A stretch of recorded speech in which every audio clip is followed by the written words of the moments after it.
So we all know Hades, right? You know, the beacon of modern roguelikes. The game that everyone and their cat knows. Basically one of the most beloved roguelikes in modern times. Yeah, so we take that gameplay, but we add animals and remove Greek gods. And a lot of character interactions. And we get Windblown. And I gotta say, it's quite a game. Especially focusing on co-op. It has a lot of inspirations from Hades, but is it even that good? And is it even better than Hades? Well, that's what we'll be talking about today. So stick around to see if Windblown is all that and more. Welcome to the Roguelike Spotlight. We're gonna take a deep look at Windblown and rate each of its main components out of 5 based on my experiences. Then at the end I'll say if this is the next big thing since Hades and if it's worth your time. Let's talk about furry Hades and what its story is. So as far as story goes, I will say the game is still very much in early access, so it's not the most flushed out. But hey, it's made by the same people who made Dead Cells, so it's gotta be good, right? But from what we know, you play as an animal from this list, and you start by finding yourself inside what is called the Vortex. Inside, you'll fight a variety of different enemies, from robots to rats. Eventually, you will die in your first run. When you do, you will find yourself surrounded by friendly creatures, saying that you have a device that brings you back to what is called the Ark. You learn you need to venture further into the Vortex, discovering other survivors and memories of lost adventurers to empower yourself and the Ark, to venture even further to uncover the truth inside. But the first truth we have to talk about is gameplay.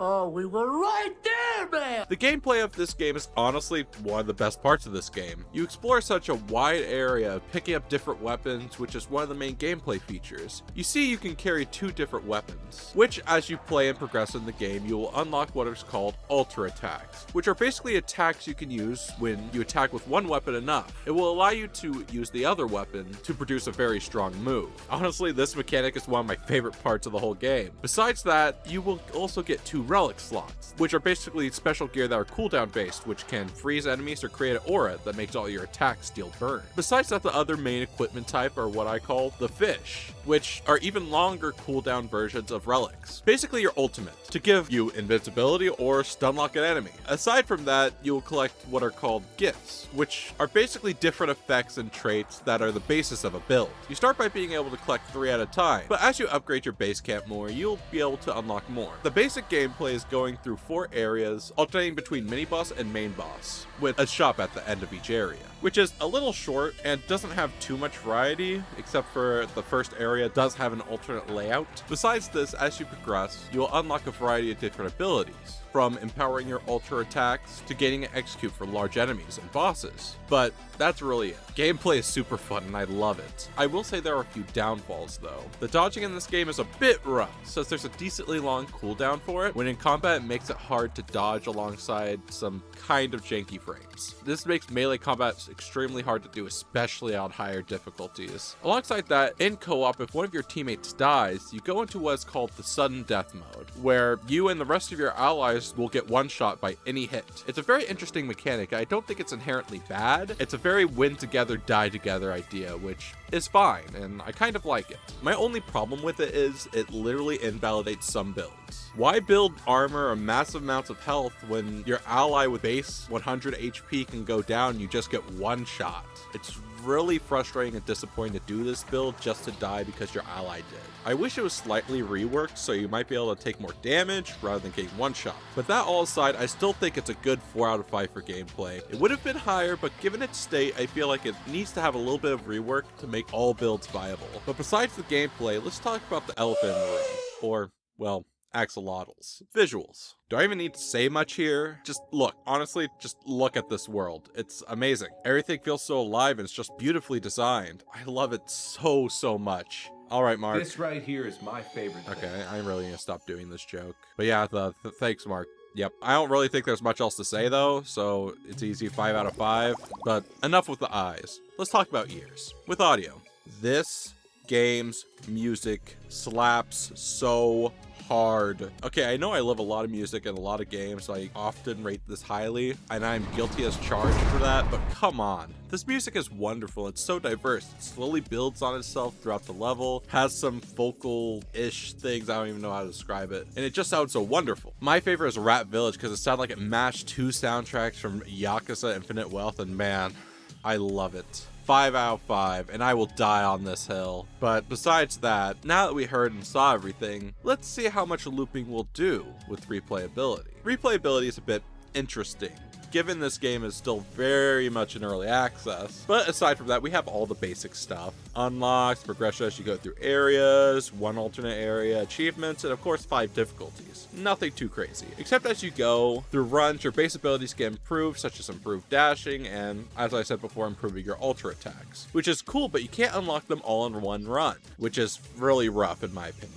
I feel like you should be able to unlock them just as you progress, so you could get them all in one go. But, you know, now that I think about it, I think this might fall more into the gameplay category, but I digress. My rating still stands. It's early access. For what it isn't bad, but I don't think I can give it more than a 3 out of 5 for replayability. Honestly, this is probably the weakest point of the game. Honestly, way worse than Hades, but we'll talk about that more in a bit. But let's first talk about difficulty. Man, I'm dead. Difficulty is an interesting point. It's one of those games that gets easier as you play since you unlock more basic abilities. So I think at base, once you start, it's decently hard, since there's just so much locked behind playing. Once you unlock a few things such as alter attacks, improved alter attacks, executes, and your improved dash, it isn't the hardest, since you have more tools at your disposal. And besides that, it scales reasonably with co-op, so I think it's a fair 3 out of 5 for base difficulty. Not too hard, but not really easy. A nice curve, and this curve goes well with its new difficulties. And speaking of new things, if you're liking the video and you're new to the channel, why not subscribe and tell me if you think this game could truly rival Hades. But before we talk about if this game is better or worse than Hades, let's see my overall rating of the game. With 10 plus hours, okay, I like this game a lot, of slashing enemies and realizing range is the far superior strategy. I love this game a lot, but still rough around the edges. It being an early access makes sense. It definitely has a ways to go, but still everything aside, with how the gameplay feels, everything looks, and giving a slight benefit of the doubt given its early access, and the devs have been very responsive. I will give it 4 axolotls out of 5. A good game to get into that I'm super excited to see get expanded, but let's be honest, is it really as good as Hades? Well, honestly, it might be wrong to really compare these two at the state that Windblown is in, but hey, I'm gonna do it anyways. But the short answer is Hades is way better. But Windblown has a gameplay that I do like a bit more than Hades, with builds and weapon diversity. But as far as character interactions and depth in the world, Hades is way better and tells a much better story. Of course, Windblown has a lot of potential in this department, it's just not fleshed out yet, so we can't really know. You like to know, weather boy? At the current state, Hades is better for an experience, but for gameplay, I do recommend it over Hades, at least combat-wise. But I do hope it could fully rival Hades here further in development. But aside from that, is it worth your time, money, and potential addiction? Yes, it is. It may be early access, but the devs are taking actions and suggestions from the community, and given it's by the same people as Dead Cells, I would be very surprised if the end product isn't amazing. But if you want to see another game that has amazing art and wonderful combat, check out this video on Astral Ascent.